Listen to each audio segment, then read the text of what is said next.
আসসালামু আলাইকুম। ওয়ালাইকুম আসসালাম। কিরে তোর লেট হইলো কে?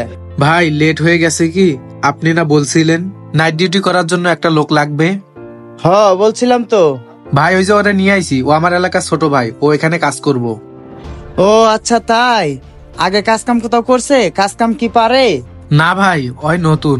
সমস্যা নাই, আমি ওরা আস্তে আস্তে সব শিখাই দেব। আরে তাম্বির, তুই কি পাগল হয়ে গেছস?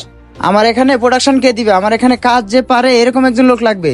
আরে ভাই, আমিও তো নতুন ঢুকছিলাম তাই না, এখন আমি কাজ পারি না, কাজ তো আমি শিখে গেছি।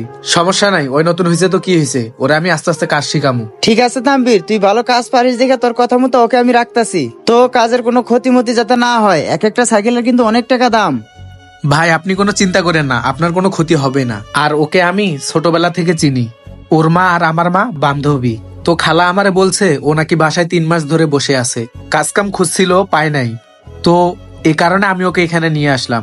আর আপনি তো 7 দিন আগে আমাকে বলেছিলেন যে কম বেতনে ভালো একটা লোক লাগবো অ্যাক্টিভ কাজ করার জন্য। তো ও মোটামুটি ভালো আছে, ওকে আমি সবকিছু বুঝাই দেবো, আপনি চিন্তা করেন না। আচ্ছা ঠিক আছে, ওকে নিয়ে আমার পিছনে দুটো সাইকেল আছে, সাইকেল দুইটা ভালো করে পরিষ্কার করে নিয়ে শোরুমে দিয়ে আসে। এই ল, চালু করে সাইকেল দুটা মুচ্ছা শোরুমে দিয়ে পরে ভালো করে কাজ কর। আচ্ছা ঠিক আছে ভাই, দেখছস তোরে আমি আজকে এখানে নিয়ে এসেই কাজের ব্যবস্থা করে দিলাম। নে এটা নে, ওইদিক বের কর। আচ্ছা ঠিক আছে ভাই, বাই করতাছি। যা।